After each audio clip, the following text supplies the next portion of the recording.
Nasılsınız, iyi misiniz? Nasılsınız, iyi misiniz? Nasılsınız, iyi misiniz? Türkiye'nin gündeminde biliyorsunuz yarın 10. yargı paketi meclise sunulacak. Bizimle paylaşılan bilgilere göre 31 Temmuz 2023 tarihinden önce suç işleyenlerin de tıpkı 31 Temmuz 2023 tarihinde kapalı cezaevinde kalıp da Covid hastalığı sebebiyle erken tahliye olanlar gibi benzer bir düzenlemeden istifade ederek erken tahliyeleri sağlanacak. Türkiye'deki cezaevlerinin toplam kapasitesi 300 bine varmıyor toplamı.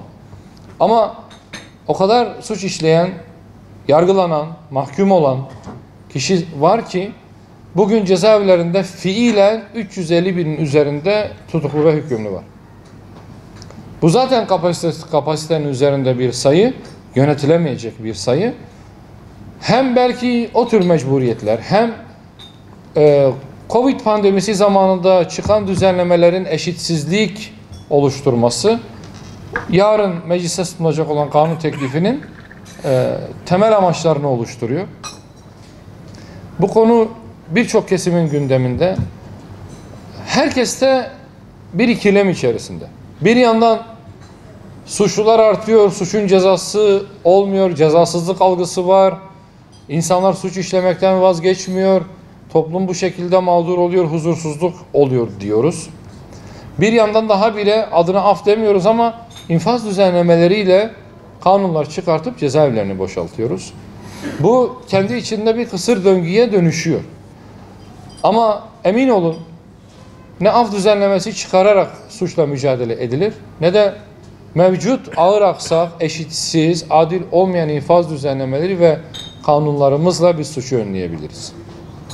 Bizim esas yapmamız gereken sosyal adaleti tesis etmek.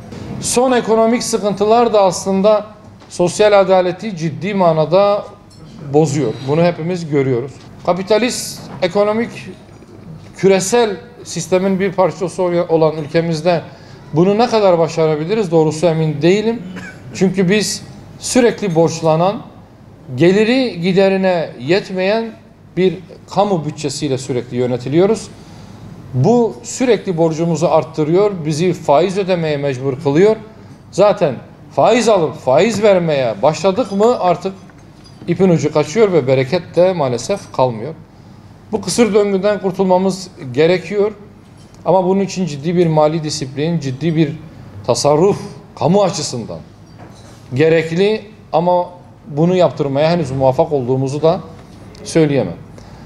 Aylardır süren bir örgütün feshi, silahların bırakılması, Kürt meselesinin artık sivil siyaset zemininde konuşulması süreci var.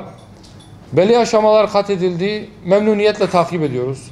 İnşallah bu şekilde devam ederse biz artık Kürt meselesini terör, şiddet, bölünme parantezinin dışında konuşabilir ve ülkemizin bu en belki eski ve en can yakıcı meselesini artık kan akmadan, insanlarımızın canına mal olmadan ve ekonomik olarak bize çok ciddi bir yük getirmeden medeni bir biçimde Türkiye Büyük Millet Meclisi çatısı altında diz dize vererek, göz göze gelerek çözebiliriz. İnşallah bu imkanı da yakalayacağız. Ne olursa olsun, sorunlarımız ne kadar büyük olursa olsun, bu bizi yasa dışılığa, gayrimeşruluğa, hele silaha ve şiddete yönlendirmemeli. Bu bilinçle hareket etmemiz gerekiyor çünkü biz bunu yaptığımızda sorunlarımız kronikleştiğinde ve o sorunlar artık çözülemeyecek bir hal aldığında maalesef hepimiz bunu biliyoruz. Dostlarımız olduğu kadar düşmanlarımız da var. Ve yer yer konjonktürel olarak düşmanlarımız dostlarımızdan daha fazladır. Düşmanlarımıza bu fırsatı vermeden, bizim iyiliğimizi istemeyenlerin ekmeğine yağ sürmeden kendi meselelerimizi adil bir düzlemde halledelim. Zaten bunun dışındaki çözümler de bugüne kadar bize çözüm getirmedi.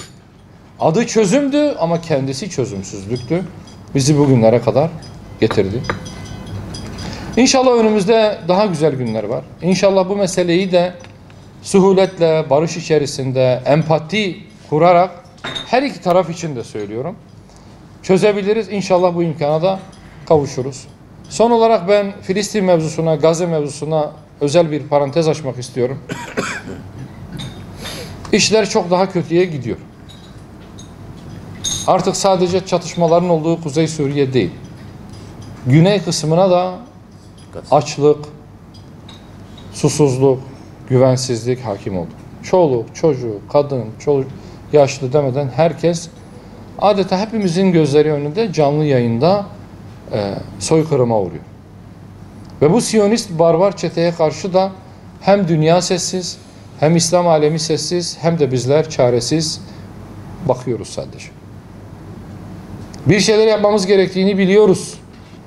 Bir şeyler yapılabilir olmalı. Bu iş çözümsüz değil. Buna inanıyoruz. Ama herkes birbirine bakıyor. Filistin meselesi, Gazze meselesi iç siyaset malzemesi yapılacak bir mesele değil. Bütün Türkiye Cumhuriyeti vatandaşlarının kahir ekseriyetinin, bu %99'dur. Gönlü Filistin'den yanadır.